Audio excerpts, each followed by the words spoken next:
वार्तांकन रोखठोक बातमी। जगद्गुरू संत तुकाराम व संतश्रेष्ठ ज्ञानेश्वर माऊली यांच्या विविध पालख्यांचे प्रस्थान पंढरपूरच्या दिशेने सुरू आहे।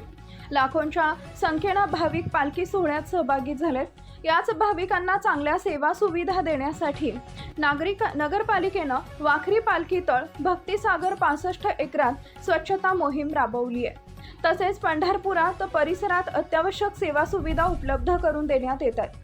पंढरपूर नगरपालिका प्रशासन आषाढी यात्रेसाठी सज्ज झाले असल्याची माहिती मुख्याधिकारी महेश रोकडे यांनी दिली आहे। आषाढी यात्रा एकादशीचा मुख्य सोहळा दिनांक 25 जुलै रोजी साजरा होतोय। या यात्रेकरता 18 ते 20 लाख भाविक येण्याचा प्रशासनाचा अंदाज आहे।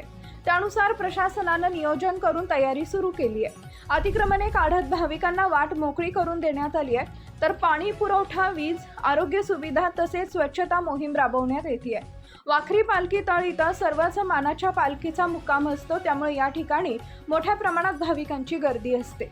भाविकांना कोणताही त्रास होणार नाही याची दक्षता नगरपालिकेने घेतली आहे। त्यामुळे पालखी तळ परिसरातील गवत दगड काढण्यात आले असून संपूर्ण मैदान स्वच्छ करण्यात येते।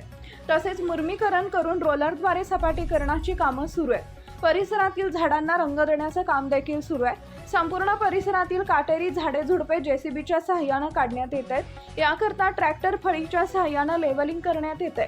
दगड गोटे उचलण्यात आलेत, अनावश्यक झाडांच्या फांद्या छाटून घेण्यात आलेत। तसेच भक्तिसागर 65 एकर इथं मशीनच्या सहाय्याने परिसरातील साफसफाई व स्वच्छता करण्यात येते।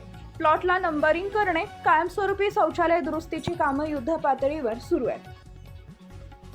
महाराष्ट्रातील महत्त्वाच्या आणि ताज्या बातम्या पाहण्यासाठी आमच्या जय हो न्यूज चॅनलला सबस्क्राइब करा आणि बेल आयकॉन प्रेस करा।